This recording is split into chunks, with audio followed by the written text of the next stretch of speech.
Menginjak acara selanjutnya, yaitu acara inti tausiah agama yang akan dibawakan oleh Al-Mukarram Ustadz A.A. Endang Abdul Khalid. Waktu dan tempat kami persilahkan.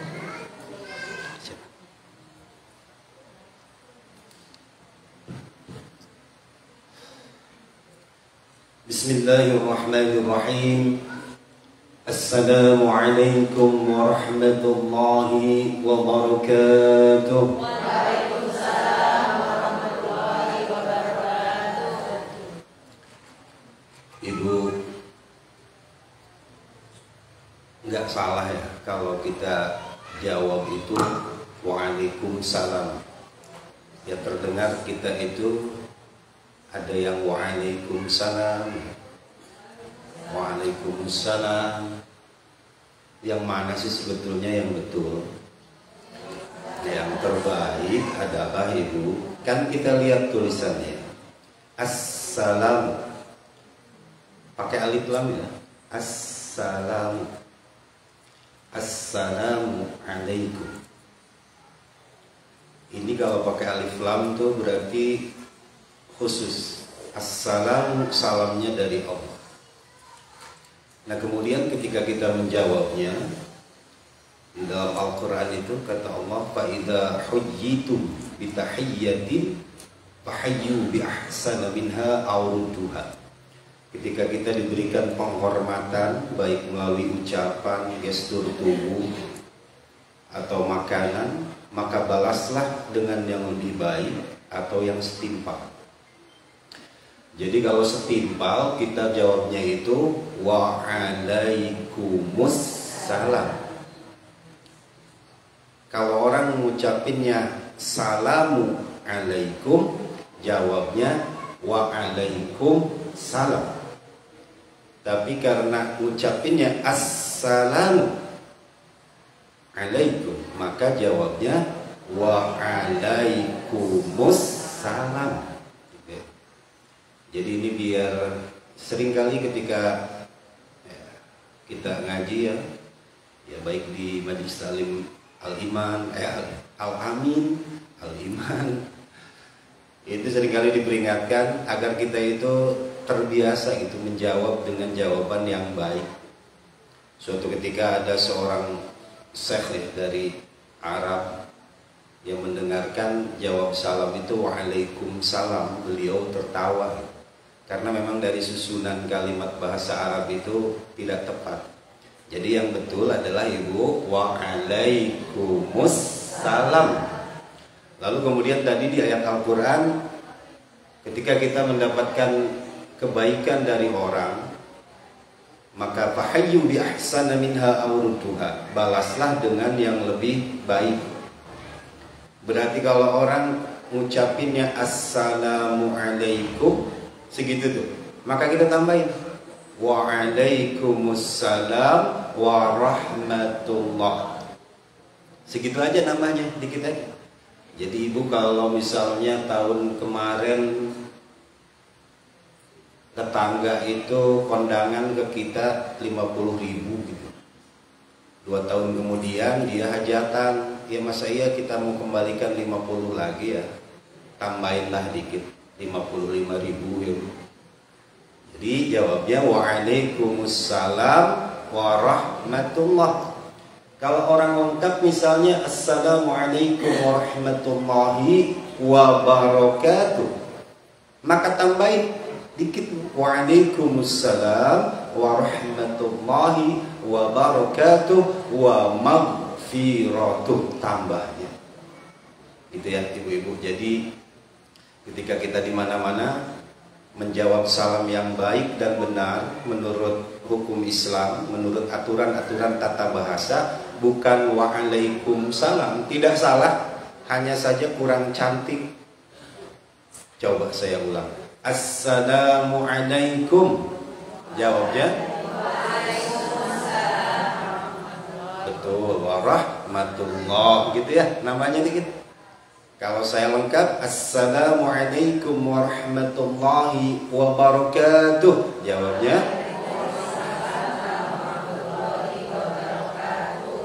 wa maghfiratuh. Gitu ya ibu-ibu, mudah-mudahan biar kita bisa amalkan gitu ya dalam setiap kesempatan. Alhamdulillah, alhamdulillahilladzi arsala rasulahu bil huda wa dinil haqq liyudhhirahu 'ala ad-dini kullihi wa kafa billahi shahida. Asyhadu an la ilaha illallah wa asyhadu anna Muhammadar Rasulullah. Allahumma shalli 'ala sayyidina Muhammad wa 'ala ali sayyidina Muhammad. A'udzu billahi minasy syaithanir rajim. Subhanaka la 'ilma lana illa ma 'allamtana innaka antal 'alimul hakim. Rabbi syrah li sadri wa yassir li amri wahlul 'uqdatam min lisani yafqahu qawli. Yang sama-sama kita hormati Ibu Ketua BKMT Desa Parung. Yang sama-sama kita hormati Ibu Ketua PKK. Juga yang sama-sama kita hormati Ibu Ketua Majelis Ta'lim Al-Amin Blok C. Juga yang sangat saya hormati ibu-ibu yang dapat hadir pada kesempatan siang hari ini. Puji dan syukur marilah kita panjatkan kepada Allah Rabbul Ghafur. Alhamdulillah kita masih diberikan kesempatan panjang umur sehingga siang hari ini tanggal 14 Desember 2024 yang bertepatan dengan tahun Hijriah. Ini siapa yang tahu nih? Hari ini tanggal berapa? Kalau yang tahu nanti mau ditraktir seblak nih sama Ibu Ketua Majelis Taklim. Ada yang tahu hari ini tanggal berapa Hijriah?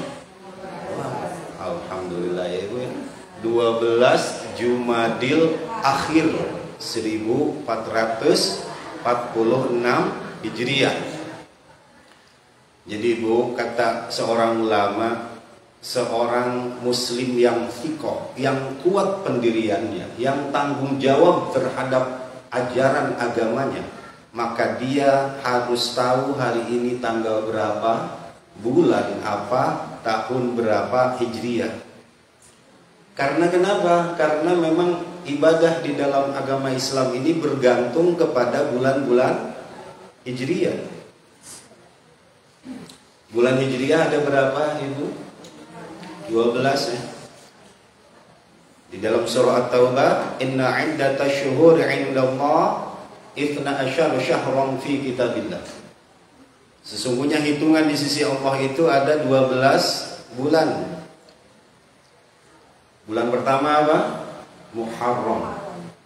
Kemudian Safar. Terus Jumadil Awal. Salah. Rabiul Awal, Rabiul Akhir, Jumadil Awal, Jumadil Akhir, Rajab, Sya'ban, Ramadan, Syawal, Dzul Qa'dah, Dzul Hijjah. Jadi Ramadan itu bulan yang keberapa, Bu? Ayo, bulan yang keberapa? 9 ya, Bu ya. Nanti minta sama panitia traktir seblaknya ya, Bu. Bulan yang ke-9 Ibu, berarti kita hanya tinggal berapa bulan lagi? 2 bulan 18 hari lagi kita akan sampai kepada bulan Ramadan. Mudah-mudahan Allah Subhanahu wa taala panjangkan usia kita. Mudah-mudahan Allah berikan keberkahan kepada kita pada bulan Jumadil Akhir, Rajab dan juga bulan Sya'ban. Amin ya Allah ya rabbal alamin. Baik Ibu jamaah yang insyaallah dimuliakan Allah Subhanahu wa taala, hari ini saya diamanahkan oleh Ibu Ketua Majelis Ta'lim Al-Amin Sebelumnya saya perkenalkan diri dulu. Nama saya panjang tadi ya, Endang Abdul Karim. Kepanjangan disingkat jadi enak gitu Bu. Tadi maksudnya enak itu Endang Abdul Karim. Gitu. Kebetulan saya di sini suka dipanggilnya AA, ya udah jadi AA enak jadinya begitu biar cepat. Nah, saya tinggal jauh Bu, beda kabupaten ya, beda kota. Saya tinggal di Depok. Nggak jauh sih, cuma di Alingan kali doang ya, nyebrang. Saya di BSI, ini pun juga sama BSI. Nah, saya hari ini diamanahkan untuk ngisi di BKMT Desa Parung dengan tema apa Bu kemarin tuh ya? Menyebarkan pesan Rasul melalui medsos gitu ya. Ini temanya agak sedikit unik ya. Baik ibu jemaah yang insyaallah dimuliakan Allah Subhanahu wa taala, ya berarti saya harus ngomongin dua hal nih. Satu, cinta kepada Rasul, kemudian yang kedua menyebarkannya melalui medsos. Cinta kepada Rasul. Apa itu cinta? Yang pertama. Yang kedua, kenapa kita harus cinta kepada Rasul? Yang ketiga, bagaimana cara mencinta Rasul? Yang keempat, apa tanda-tanda cinta kita kepada Rasul? Yang kelima, apa balasan dari kita mencinta Rasul? Yang pertama, apa itu cinta Ibu? Ada yang tahu cinta itu apa? Ya, kata Ibu, cinta itu C-I-N-T-A. Cerita indah namun tiada akhir gitu ya. Zaman kita muda dulu. Apa itu cinta?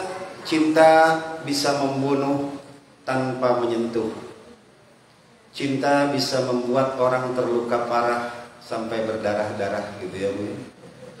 Cinta yang mana? Cinta itu adalah rahmat Ibu. Rahmat Allah Subhanahu wa taala mempunyai 100 rahmat. 99 Allah turunkan kelak di akhirat, 1 Allah turunkan ke dunia ini. Dan oleh karena 1 rahmat yang Allah turunkan ke bumi ini, hewan buas menyusui anaknya. Bapak, emak cinta kepada anaknya. Itu oleh karena rahmat Allah. Dan di antara rahmat Allah itu adalah cinta.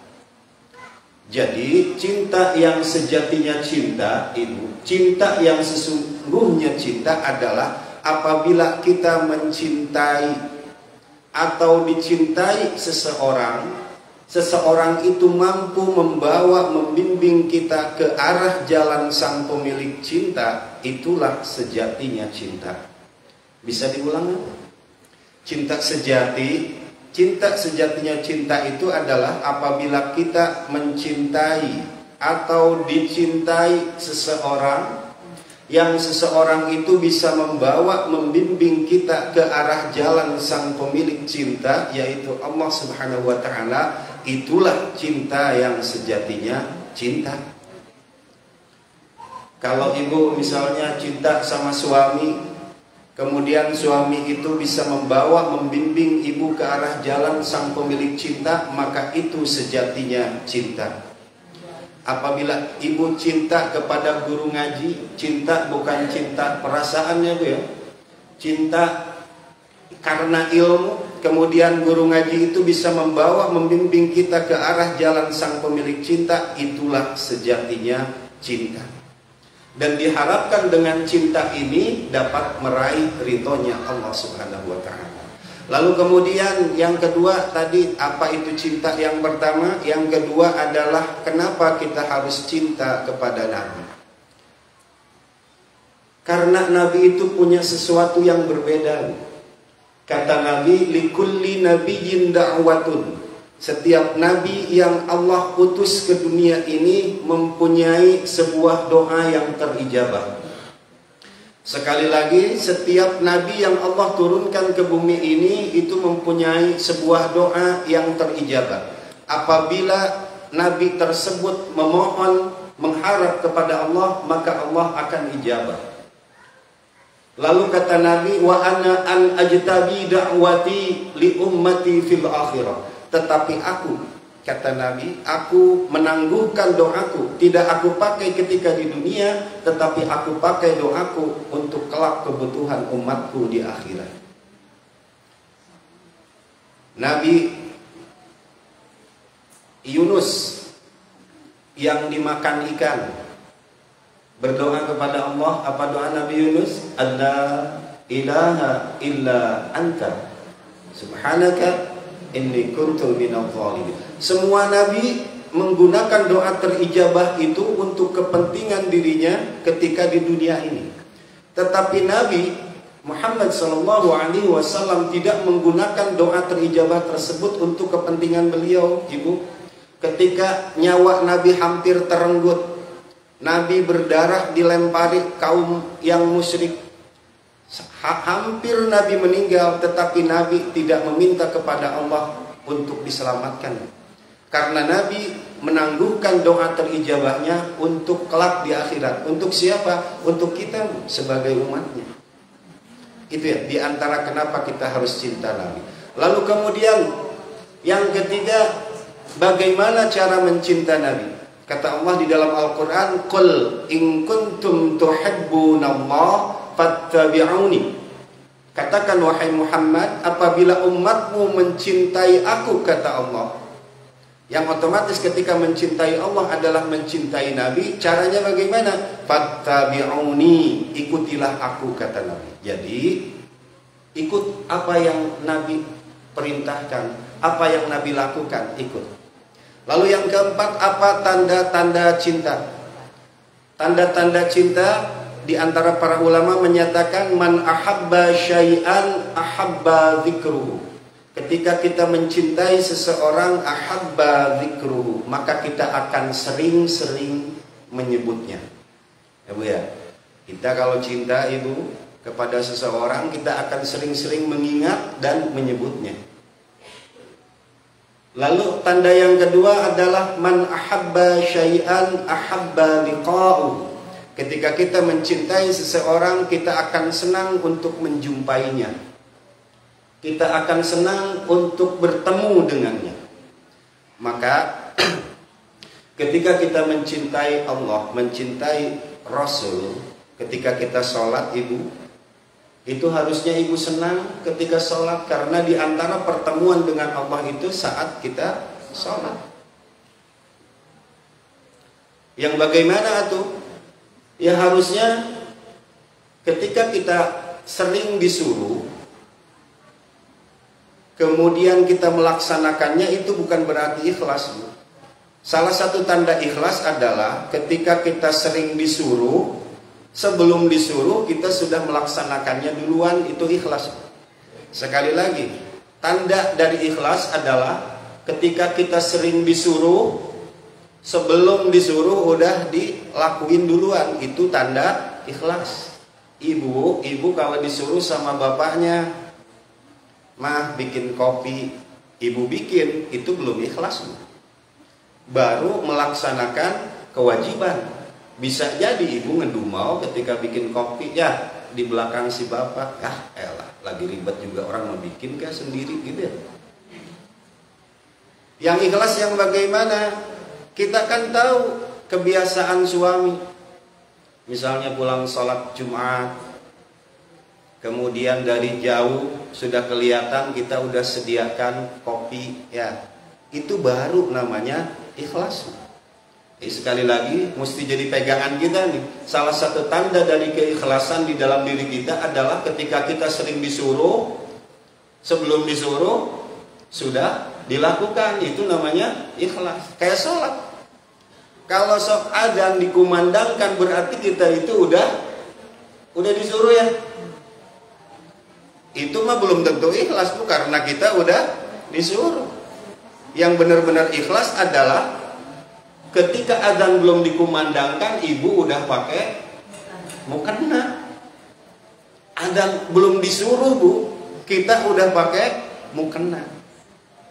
Nah maka oleh karena itu, salah satu hikmah kenapa sholat duha itu paling afdol di ujung waktunya. Coba yang ibu ketahui tentang sholat duha berapa rakaat bu? 2, 4 ya. Nggak apa-apa ibu, jadi kemana-mana ngajinya nggak apa-apa ya. Agar kita bisa laksanakan dengan baik dan benar menurut ilmunya ibu. Jadi sholat duha itu ada 4 bagian waktu yang tiap-tiap waktunya mempunyai keutamaan dan fadilah yang beda-beda. Lalu mana 4 bagian waktu itu? Yang pertama adalah sholat isyraq. Pernah dengar? Nama waktunya syuruk, nama sholatnya isyraq. Hanya saja sholat isyraq ini mengandung syarat dan ketentuan. Satu, bagi laki-laki ya, man shalla sholat as-subhi jama'atan. Siapa orang yang sholat subuh berjamaah, thumma yaqudu yadhkurullah, kemudian gak boleh keluar dari masjid, duduk, zikir, entah itu mau dengar tausiah, entah mau baca Al-Quran, ngomongin agama, mau ngepel di masjid, asal tidak keluar dari area masjid, hatta tattali'u syams, sampai matahari terbit. Lalu kapan matahari terbit hari ini ibu? Di Depok jam 5.30. Ya maka ibu di handphone ini kan, handphone itu udah smartphone ya bu. Smartphone itu artinya apa? Handphone handphone pintar ya. Ini handphonenya aja yang pintar, orangnya nggak pintar-pintar ya.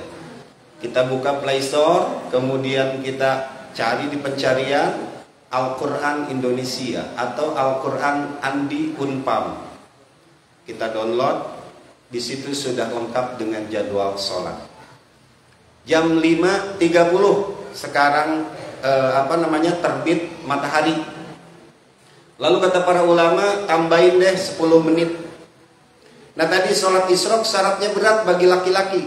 Satu, sholat subuhnya harus berjamaah. Kemudian setelah sholat subuh tidak boleh keluar dari area masjid, berzikir, membaca Al-Quran, dengar tausiah, hatta tattali'u syams, sampai matahari terbit.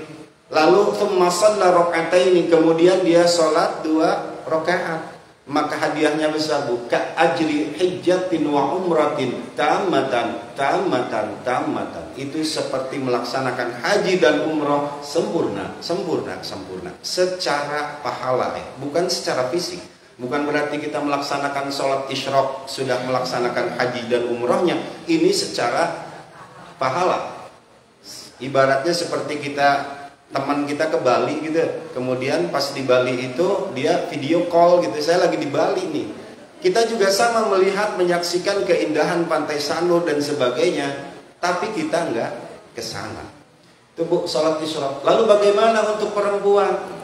Kata para ulama, untuk perempuan tidak usah sholat berjamaah di masjid. Untuk menggantikannya, sholat subuhnya jangan kesiangan bu. Setelah sholat subuh, ibu boleh silahkan mau sambil ngepel ya, asal sambil berzikir, sambil ngepel, kemudian sambil masak air, beres-beres, asal jangan keluar dari area rumah. Tunggu sekarang jam 5.30 ibu. Jangan ke tukang sayur dulu ya ibu ya, udah batal berarti gitu. Lalu setelah jam 5.30 ibu untuk sekarang ya, karena waktu isyraq itu kan berbeda-beda setiap hari, tergantung cuaca. Kalau sekarang ini kan masih pagi ya, subuh aja jam 4:04. Itu ibu, maka ini ada fadilah yang sangat besar untuk ibu-ibu. Ada murahos, ada keringanan untuk melaksanakan sholat isyraq itu. Tidak usah sholat subuhnya berjamaah di masjid. Ya kalau bisa yang dekat silahkan ke masjid, bagi yang bisa. Jadi setelah subuh ibu sambil beres-beres, masak, zikir, laksanakan sholat isyraq. Nah ibu setelah jam 5.30, karena takut masih masuk haramnya sholat. Waktu haramnya sholat ada berapa ibu? 3 ya, mesti diingat ibu. Subuh sampai duha, 15 menit sebelum zuhur, ba'da asar sampai maghrib, itu kita haram sholat. Sholat yang mana yang haram? Sholat mutlak. Enggak semua sholat haram, hanya sholat sunnah mutlak. Yang mana sholat sunnah mutlak? Istikharah, tasbih, hajat. Istikharah, tasbih, hajat itu haram dilaksanakan pada waktu haramnya sholat.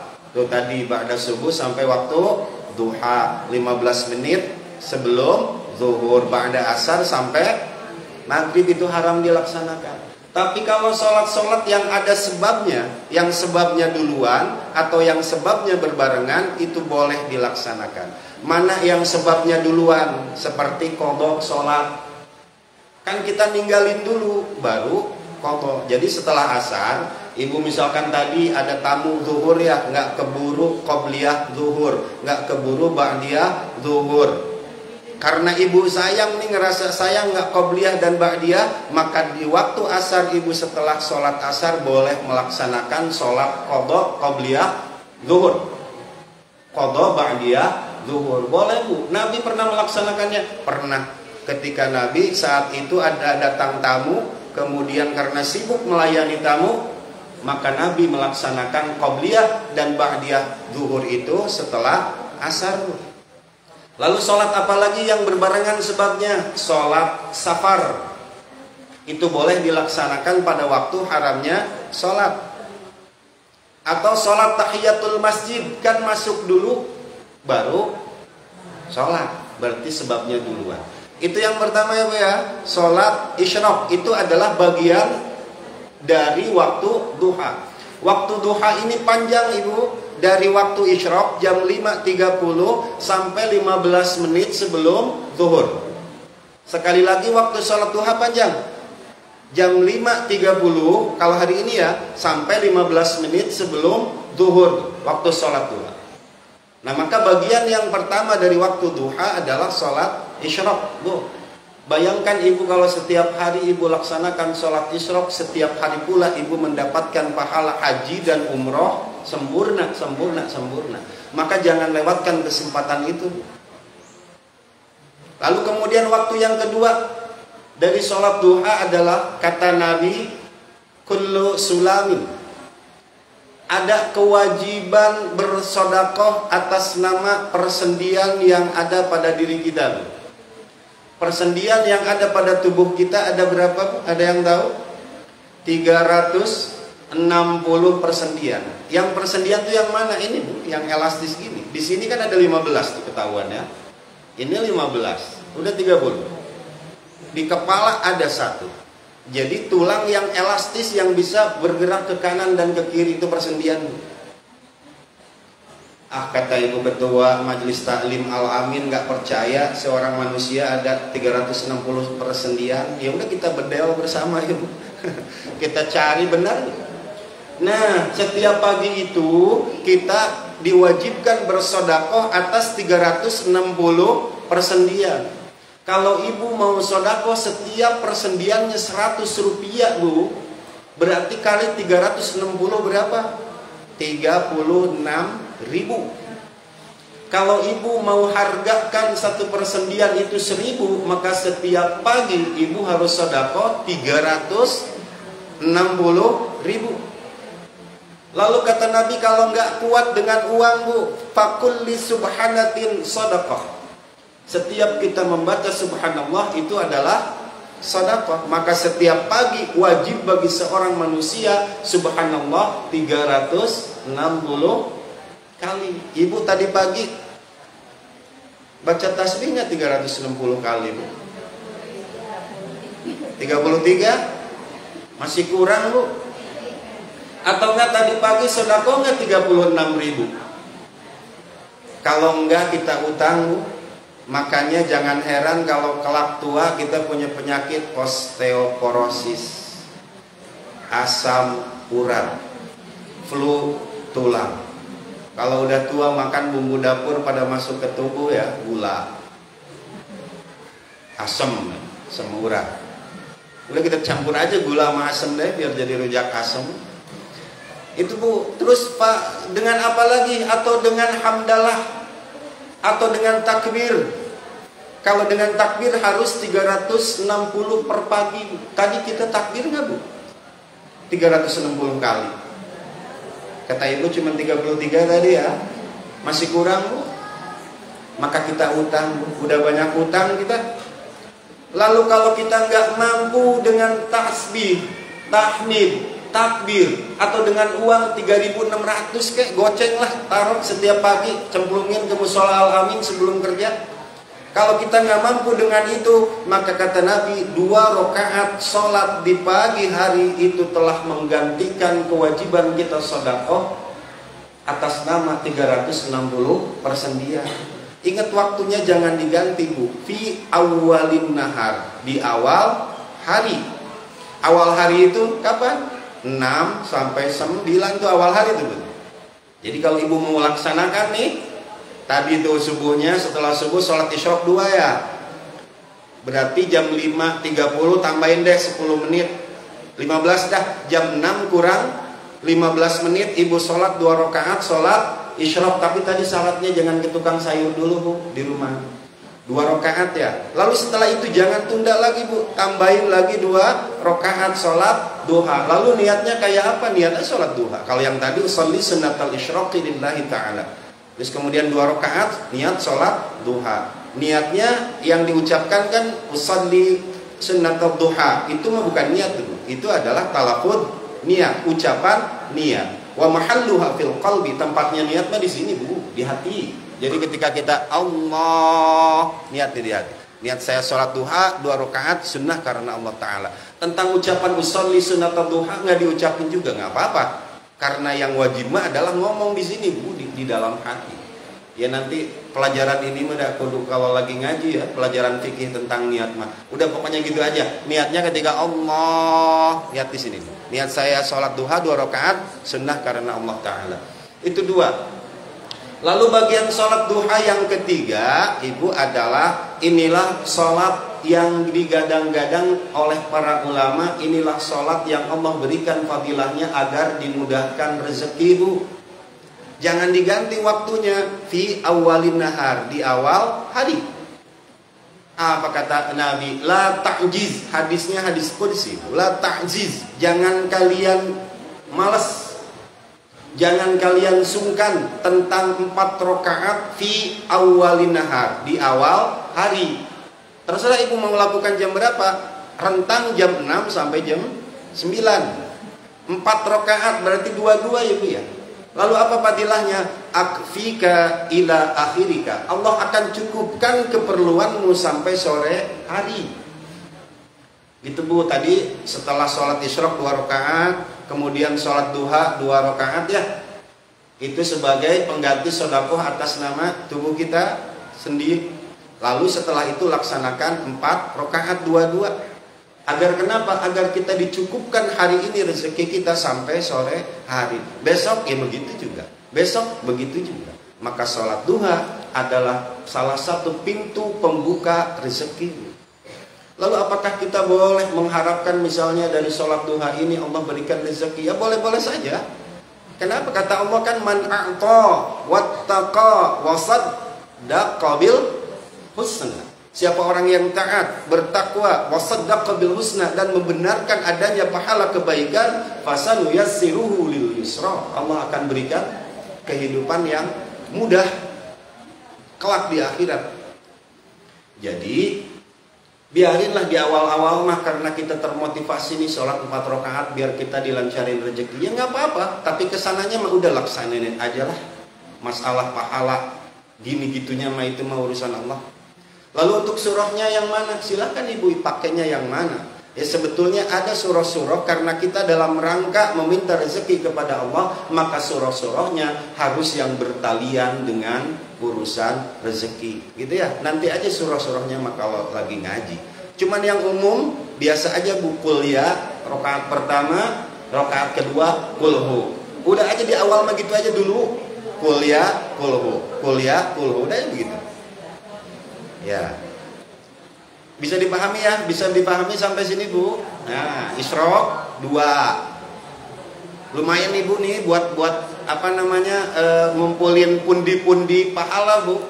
Karena orang itu kan di surah Al-Qari'ah, fa amma man thaqulat mawazinu fahuwa fi 'isyatir radiyah. Siapa orang yang berat timbangan amal kebaikannya dibanding amal keburukannya akan mendapatkan ridho Allah. Jadi orang masuk surga itu, ibu, bukan berarti dia nggak punya dosa. Punya dia dosa, hanya saja amal ibadahnya lebih banyak. Sekali lagi Bu, catatan nih buat kita.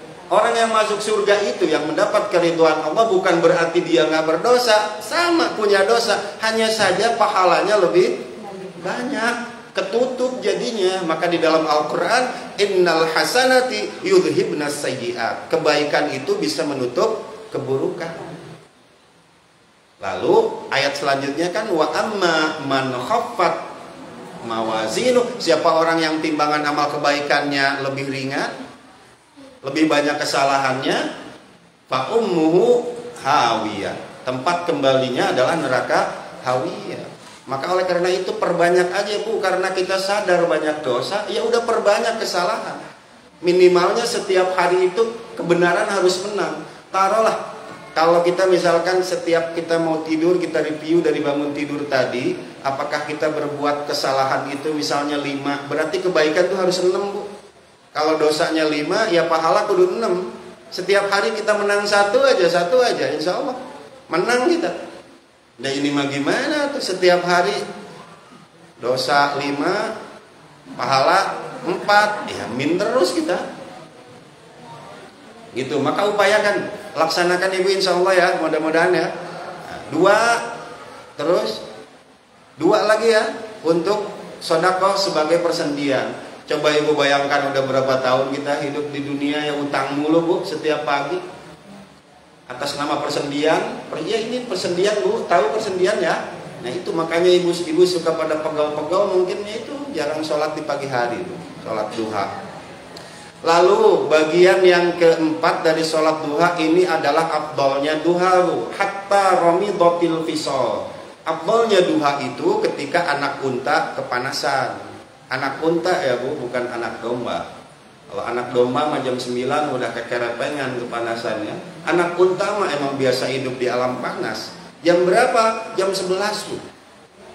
Jadi waktu sholat duha yang terbaik itu pada ujungnya. Apa artinya, maknanya? Agar ketika ibu misalkan nih, sekarang kan zuhur itu jam 12 kurang 15. Berarti jam setengah 12 tuh Bu, batas akhir sholat duha kita. Kalau kita misalkan sholat duha jam 11 seperempat jam kita sholat duha, ibu udah pakai mukena, tungguin deh sholat duhur. Insya Allah sholat duhurnya nggak bakalan siangan. Ya tadi kita ngejar yang namanya ikhlas itu, sebelum disuruh kita udah mengerjakan. Lalu berapa rokaatnya? Minimal 2 rokaat, maksimal terserah semampunya. Di bagian yang keempat ini. Maka kata para ulama, inilah sholat awwabin. Sholat apa Bu? Artinya awwabin adalah orang yang kembali kepada Allah. Orang malah lagi sibuk berdagang, lagi sibuk ngurusin dunia, ini kok malah kembali kepada Allah melaksanakan sholat. Jadi ibu-ibu sekali lagi, jangan hanya kita bisa beribadah di waktu sempat. Yang terbaik adalah sempatkan waktu untuk ibadah. Kalau ibu misalnya nyapu udah, ngepel udah, masak udah, mumpung lagi santai sholat duha, baca Al-Quran, bagus Bu. Yang luar biasa, yang lebih baik adalah ketika ibu sibuk, taruh dulu kerjaan, laksanakan 2 rakaat aja. Itu yang terbaik di hadapan Allah. Sekali lagi, jangan hanya kita bisa ibadah itu di waktu sempat. Yang terbaik adalah sempatkan waktu untuk ibadah.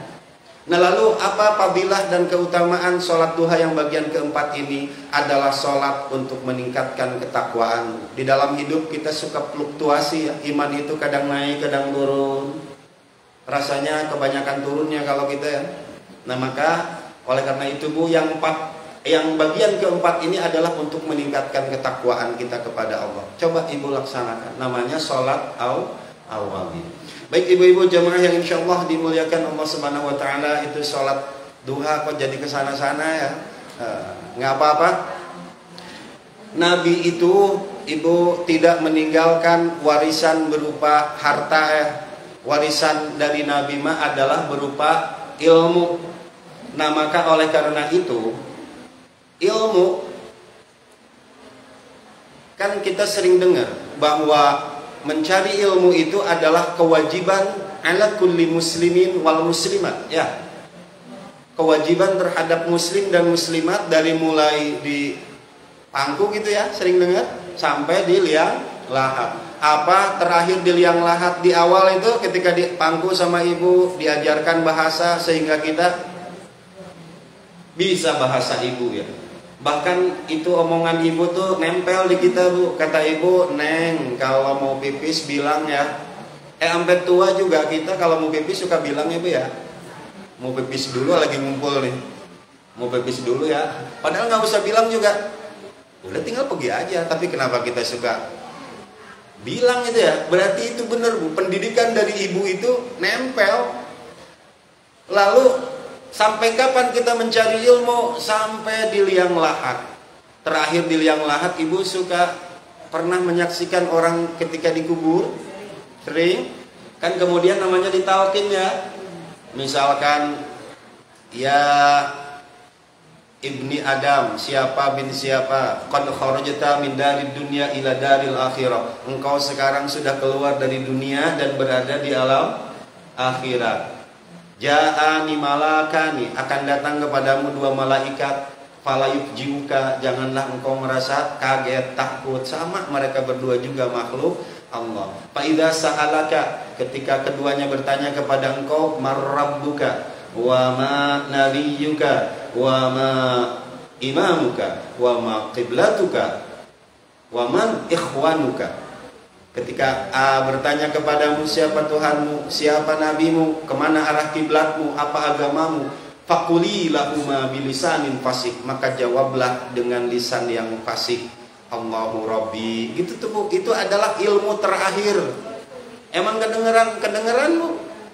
Kalau nggak percaya coba dah ibu meninggal dulu. Kedengeran. Maka kita kan jadi kebalik, Bu. Kata pepatah ulama itu, at-ta'alumu fis-sighar, belajar di waktu kecil, kan naqsi 'alal hajar, itu seperti menulis di atas batu ya, Bu ya, akan langgeng, nggak cepat lupa. Sedangkan udah tua, wa ta'alumu fil kibri, belajar ketika sudah tua, kan naqsi 'alal ma'i, seperti menulis di atas air. Tapi ini imbang, Bu. Dulu kita kecil, padahal otak kita masih brilian, otak kita masih pinter. Kalau kita menghafal, cepat hafal. Hanya saja kekurangan kita itu ngaji hanya sekedar takut oleh orang tua ya. Coba ibu, anak tuh pinter ya, disuruh ngaji, disuruh ngapal, itu nggak punya kemauan sendiri anak tuh. Dia mau ngaji itu hanya karena takut orang tua. Nah sekarang kita udah tua mah ngaji itu, Bu, karena kemauan sendiri, karena kita pengen bisa. Maka sesungguhnya imbang, Bu. Sesungguhnya imbang dengan tadi anak kecil yang otaknya brilian tapi nggak ada kemauan untuk belajar. Sekarang ibu udah tua, ada kemauan untuk belajar tapi otaknya udah agak tumpul. Ini imbang sebenarnya. Maka waktu kita belajar adalah ini, Bu. Ya maka jangan pernah berhenti belajar. Karena ibu tahu kalau ada mobil gitu ya, di atasnya ada tulisan belajar gitu ya, berarti nih orang nih supirnya sedang belajar ya. Maka kalau dia misalkan melanggar rambu lalu lintas atau kecelakaan, insya Allah ada kompensasi, ada keringanan dari pihak yang berwenang ya. Karena ada tulisan di mobilnya sedang belajar. Andai kata nggak ada misalnya, ya udah, pasti hukumannya akan lebih berat. Maka oleh karena itu beribadahlah, tetapi jangan lupa belajar. Kalau kita misalkan salah membaca Al-Quran, yang harusnya dibaca panjang ini pendek, yang harusnya idhar ini dibaca idgham, Allah nggak akan marah ibu. Kalau kita dalam rangka belajar. Yang marah itu sama ibu-ibu Singapura, Allah, Bu. Kenapa ibu-ibu Singapura? Udah bacanya salah, belajar nggak mau, dibenerin ngomel. Ibu-ibu Singapura. Mudah-mudahan ibu-ibu di sini enggak ya. Gitu. Maka belajar. Karena kenapa? Dulu kita itu urusan syahadat aja dulu. Coba ibu kalau perhatikan ya, maaf ya, ini observasi saya aja. Misalkan kita membaca asyhadu an la ilaha illallah wa asyhadu anna Muhammadun apa Muhammadar apa Muhammadur? Nah, ada yang Muhammadur Rasulullah, ada yang Muhammad. Kalau la ilaha illallah kesananya Muhammadur apa Muhammadar? Gitu ya. Kalau yang udah belajar pasti tahu. Ini jangan sampai ibu coba kalau dengerin adzan nih orang ada yang la ilaha illallah Muhammadar Rasulullah. Maka ibu ini tuh harus kita pelajari karena hal yang kecil-kecil ini yang mesti kita pelajari. Yang betul adalah untuk syahadat asyhadu an la ilaha illallah wa asyhadu anna. Ada anna tuh kalau kita belajar bahasa Arab, anna adalah harfu nasbin. Huruf harap yang ketika ada anna maka huruf terakhir dari kalimat berikutnya harus fathah. Kalimat berikutnya adalah Muhammadan, huruf terakhirnya adalah dal, maka harus fathah. Wa asyhadu anna Muhammadar. Kalau pakai anna ya, wa asyhadu anna, nanya jangan panjang karena nggak ada indikasi panjang. Kalau na dibaca panjang berarti nunnya ngegunnah ya. Wa asyhadu anna Muhammad. Ada juga yang baca wa asyhadu anna, nanya panjang berarti nunnya nggak gunnah. Wa asyhadu anna Muhammadar Rasulullah. Kalau la ilaha illallah Muhammadur, Muhammadur ya, jangan kebalik. Kalau la ilaha illallah Muhammadur Rasulullah. Ini suka kebalik-balik. Kadang kita nggak nyadar. Lalu apa sih beda dur sama dar aja jadi urusan. Ya nggak gitu bu. Kalau baso aja pakai o, bener baso. Kalau pakai i jadi basi gitu ya. Itu namanya kalau dalam pembacaan Al-Quran itu lahan. Lahan itu adalah kesalahan. Lahan itu ada dua, ada lahan jali besar, ada lahan khafi yang samar. Yang besar kayak gimana? Misalkan an'amta, kita baca an'amtu. Kalau an'amta, engkau yang berikan nikmat kepadaku ya. Kalau an'amtu, aku memberikan kepada Allah. Itu lahannya jali, salam. Itu kenapa harus benar antara Muhammadur dan Muhammadan. Terus kalau sekarang belajar di sini udah bukan tempatnya, harusnya di taklim yang model kayak begini. Nah baik ibu-ibu jamaah yang insya Allah dimuliakan Allah Subhanahu Wa Taala. Ya minum dulu kali ya bu ya. Nggak berhenti bu. Sampai jam berapa ibu ini tuh ya? 11. Siap. Ibu nggak apa-apa jadi nggak sampai ke temanya tadi ya bu ya, baru sampai ke cinta Rasulnya, nggak apa-apa dikit lagi. Lalu kita udah punya ilmunya, karena ibu ilmu itu hanya satu jalan, nggak ada jalan lain agar ilmu masuk ke dalam otak kita, agar menjadi penghuni resmi di dalam otak kita bu. Nggak mau keluar, hanya ada satu jalan. Apa jalan itu bu? Belajar. Jadi ilmu nggak akan bisa masuk ke dalam otak dan pikiran kita, nggak ada cara lain kecuali hanya satu, dengan belajar. Andaikan bisa misalkan zaman sekarang pakai bluetooth, gampang, nggak usah ngaji, tinggal transfer aja. Atau nggak misalkan ada sebuah obat di toko obat Parung gitu ya, ini ada sebuah tablet. Kalau tablet itu kita minum, maka 2 jam setelahnya kita akan bisa tajwid. Mungkin kalaupun juga mahal, saya akan usahakan. Enggak gitu. Ilmu itu harus dengan jalan belajar. Dan proses belajar itulah yang Allah nilai bu. Jadi ngaji sekali lagi bukan bisanya, bukan. Tetapi ngaji mah adalah prosesnya yang Allah lihat. Nih pegalnya pantat ibu-ibu sekarang, saya tahu semuanya pegal. Itulah yang Allah lihat. Jadi kalau misalkan ada orang ngaji, saya mau udah bisa ngaji gini gitu udah bisa. Bukan itu tujuannya.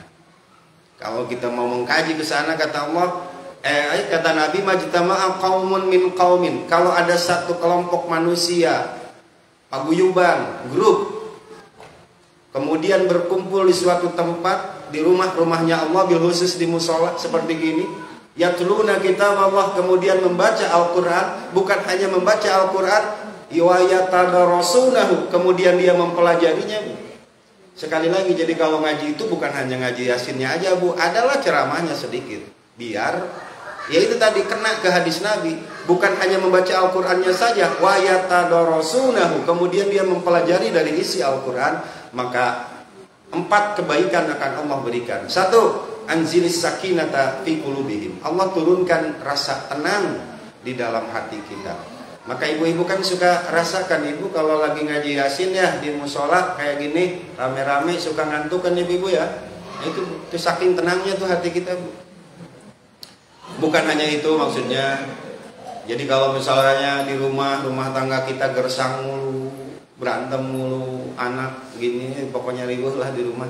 Sekali-kali Bu ajak teman-teman pengajian kita coba ngaji di rumah, bacain yasin, berdoa, insya Allah Bu, Allah nggak akan bohong. Innallaha la yukhliful mi'ad. Allah nggak akan membohongi terhadap janjinya. Sekali-kali ajak ngaji teman-teman kita di rumah. Kapan lagi rezeki kita dimakan sama teman-teman? Kapan lagi rumah kita didatangi teman-teman?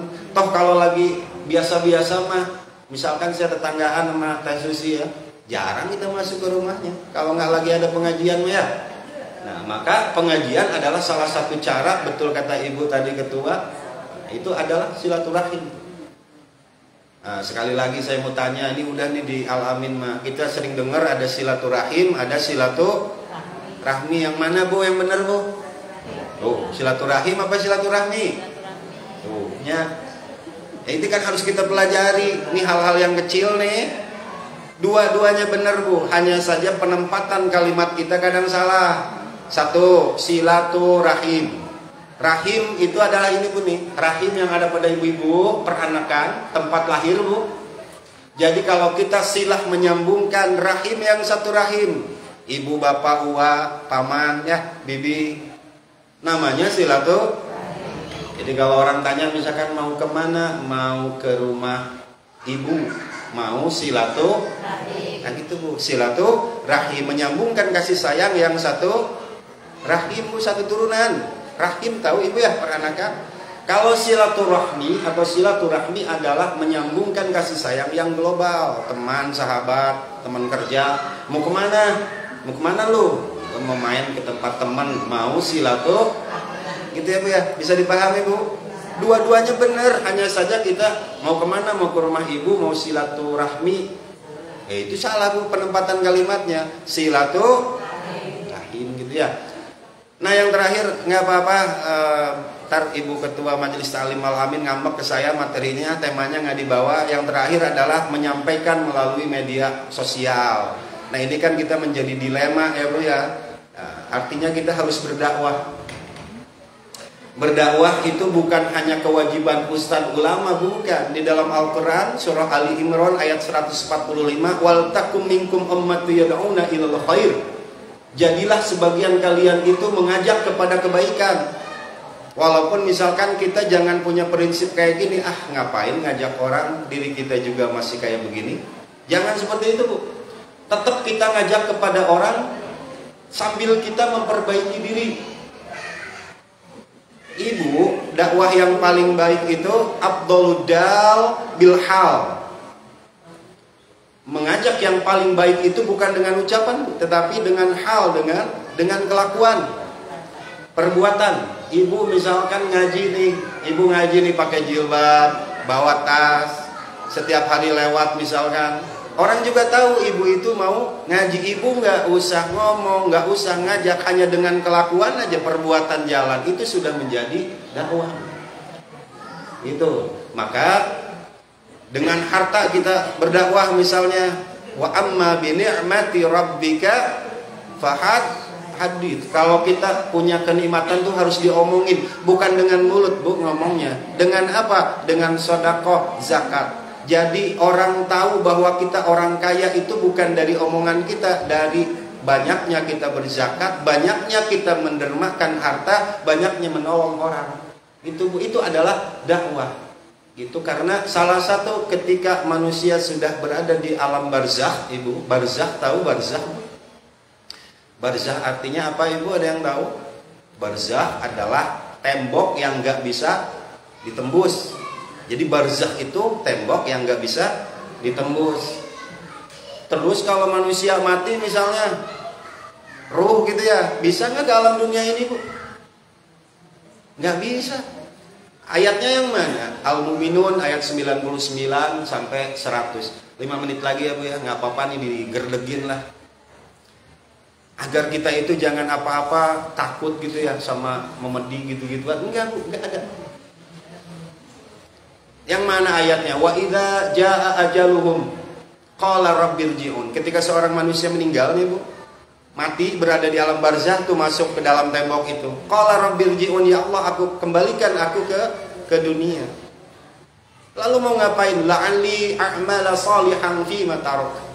Kalau aku dikembalikan ke dunia akan melaksanakan amal-amalan soleh yang dulu aku tinggal. Di antaranya dakwah.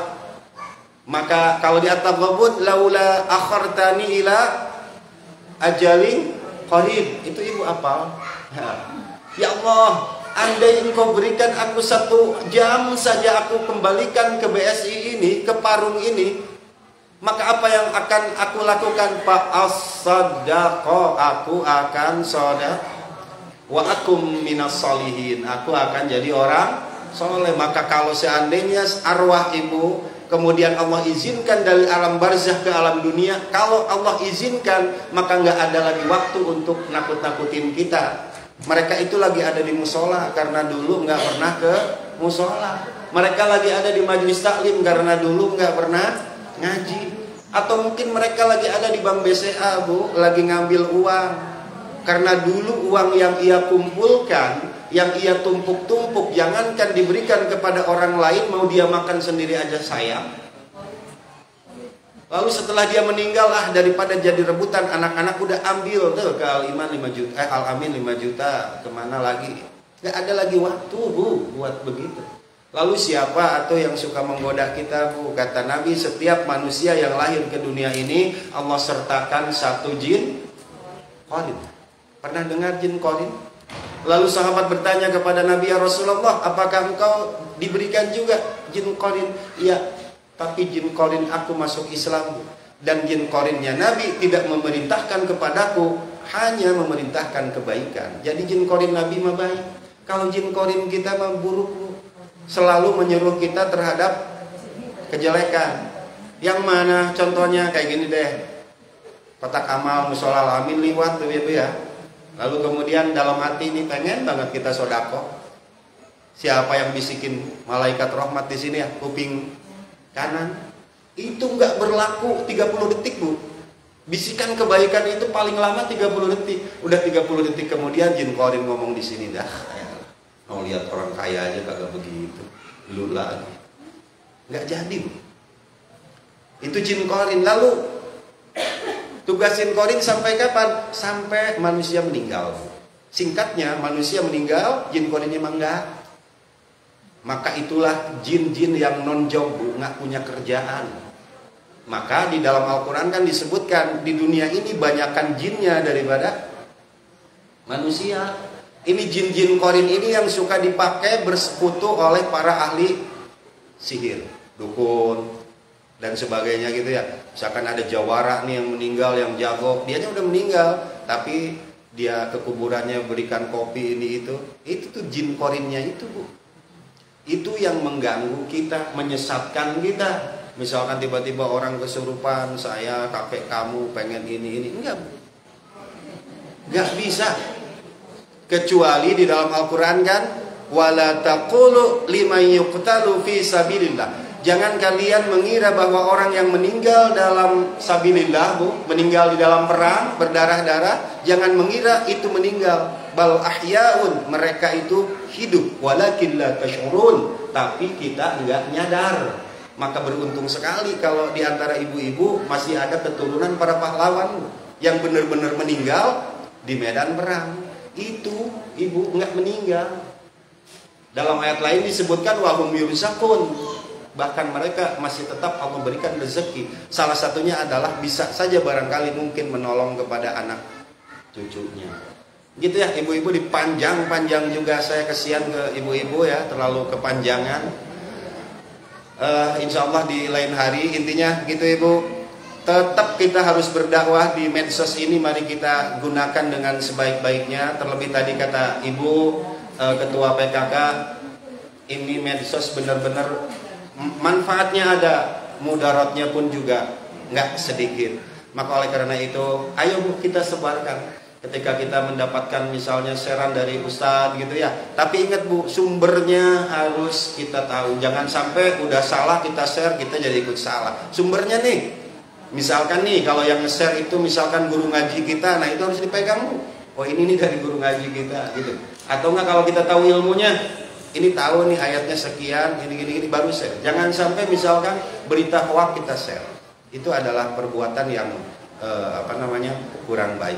Baik, ibu-ibu jamaah yang insyaallah dimuliakan Allah Subhanahu wa taala, insyaallah di lain kali ya Ibu ya. Saya ini bicara sampai stripping Bu, nggak berhenti karena ngejar waktunya.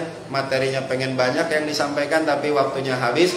Mudah-mudahan apa yang saya bicarakan ada manfaatnya ya buat ibu-ibu. Ambil yang baiknya, campakkan, siakan yang buruknya.